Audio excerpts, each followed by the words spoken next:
Islamabad expressway का तौसी मंसूबा 3 साल से ताखीर का शिकार है। रोजाना मुसाफिर घंटों अजियत का शिकार होते हैं। वहीं इर्द गिर्द आबादी में फिजाई आलूदगी से बीमारियां भी फैल रही हैं। इसी पर आपको दिखाते हैं इस्लामाबाद से शहजाद अली की रिपोर्ट। इमरान दौर में इस्लामाबाद एक्सप्रेस वे की तोसी का बड़ा मंसूबा शुरू हुआ और लटक भी गया। 2020 में काम का आगाज करते हुए दावा किया गया था कि तोसी मंसूबे का एक हिस्सा 7 माह और दूसरा 15 माह में मुकम्मल होगा, लेकिन 2 साल बाद हुकूमत चली गई, मंसूबा मुकम्मल ना हुआ। इसीलिए तो शहरी इमरान दौर को कोसने देते नहीं थकते। उन्होंने एक ईंट का पत्थर तक हाथ नहीं लगाया। आटा महंगा हो, चीनी महंगी हो, रोड कुछ भी हो, उनका यही मशवरा था, घबराना नहीं है। मिनटों का सफर है वो घंटों में तय होता है, और जब इधर बारिश होती है तो इतना हो जाता है कि पैदल चलने का रास्ता नहीं होता है। बच्चों को छोड़ना, ले जाना, आना, इस वक्त सिलसिला जो है ना वो ऐसे ही है कि जिस तरह किसी पुरसरात के पुल से गुजरते हैं। निजी कंपनी ने बरवक्त काम पूरा करने की बजाय ठेके की रकम बढ़ाने का मुतालबा कर दिया, जिस पर सीडीए ने ठेका सरकारी कंपनी FWO को दे दिया और अब इस मंसूबे की तकमील के लिए अप्रैल 2023 की डेडलाइन मुकर्रर है। डेडलाइन में सिर्फ 2 माह बाकी रह गए और काम अभी बहुत,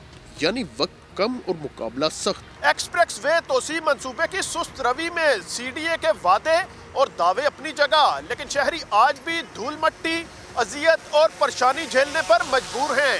कैमरा टीम के साथ शहजाद अली, समा, इस्लामाबाद। शहजाद अली की रिपोर्ट हमने मुलाहिजा की है, इस वक्त हमारे साथ ही मौजूद है, उनसे बात करेंगे। शहजाद, बड़ी तफसीली रिपोर्ट हमने आपकी देखी है, बताएगा कि इस मामले पर क्या मौक़िफ़ है वफाकी तरक्याती इदारे का?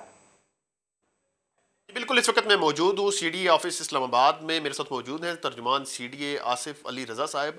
आइए इनसे बात करते हैं और पूछते हैं कि एक्सप्रेस वे मंसूबा जो है एक्सटेंशन, उसे 7 और 15 माह में मुकम्मल होना था, लेकिन आज भी वो मंसूबा जो है वो ज़ैर तमीर है। पहला कॉन्ट्रैक्टर था, प्राइस हाइक हुई मुल्क में डॉलर की वजह से, जो हालात थे महंगाई की वजह से, वो डिमांड कर रहे थे कि हमारी प्राइस एस्केलेशन को एडजस्ट किया जाए। जबकि सीडीए ने उनको प्राइस एडजस्ट नहीं की, तो हमारा जो उसी कॉस्ट के ऊपर जो PC1 में कॉस्ट दी गई थी, उसी 1 पे हमने ये ठेका FWO को अवार्ड कर दिया गया। और FWO चूँकि एक बड़ा मेजर डेवलपर है, तो इनके जो जो कॉन्ट्रैक्टर्स होते हैं उनके साथ स्टील के इनका जो प्राइस होती है वो फिक्स होती है, तो इस वजह से FWO को अवार्ड किया गया और FWO इसके ऊपर विलिंगली इसमें काम कर रहा है और इंशाल्लाह इसको अप्रैल तक इसको मुकम्मल कर लिया जाएगा। सीडीए लॉज में ऐसे जो कॉन्ट्रैक्टर्स होते हैं जो मंसूबे अधूरे छोड़ते हैं, उनके खिलाफ कार्रवाई क्या कुछ अमल में लाते हैं आप लोग?